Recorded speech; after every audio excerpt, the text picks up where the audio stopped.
Breaking news! Hontiveros aminadong pinakamalakas si BP Sara.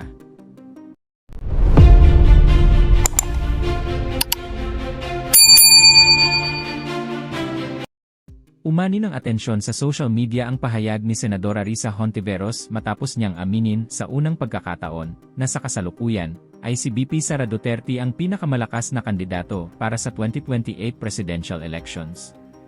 Sa panayam sa programang The Long Take ng One News, naging direkta si Hontiveros sa kanyang pagsusuri sa kasalukuyang political landscape. As of today, siya talaga ang pinakamalakas na kandidato. Dagdag pa niya, mahalaga umano ang pagkakaroon ng kandidatong kayang tapatan ang lakas at impluensya ni BP Sara, lalo na kung mag-uusap ang oposisyon tungkol sa posibleng pagkakaisa. Nandun po ba yung talagang pagkilala na mahirap talunin ang isang Sara Duterte sa pagkapangulo sa 2028? So, ayon ako kay Sen. Frank. As of today, siya talaga ang pinakamalakas na kandidato. So, kung pipili kami ng kandidato sa hanay namin at mag-unite kami sa kanya, kailangan maging kasing lakas ng kandidatong iyon at kalaunan maging mas malakas sa kandidatong iyon. Kung ngayon ang eleksyon, VP Sara for President, and since wala pa kayong candidate, opposition na lang, kung sino man yung bakit mas dapat kayo ang piliin over her? Ano ang meron nilalatag ngayon ng opposition, maipapangako ng opposition sa sambayanang Pilipino? I think yung maipapangako ng isang united opposition candidate is something new, something better.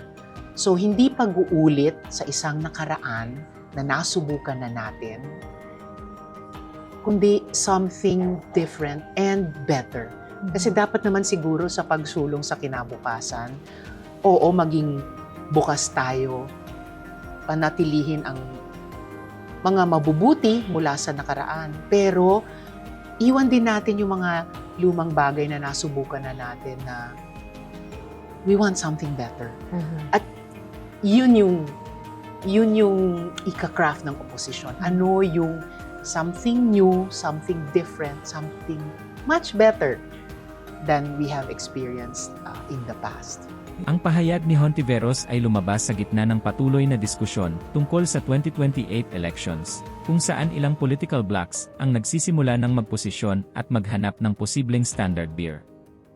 At kung kayo naman ang tatanungin mga kababayan, ano kaya ang inyong reaksyon at komento sa balitang ito? Please comment down below at huwag na rin kalimutang i-like at share ang ating video. Thank you for watching.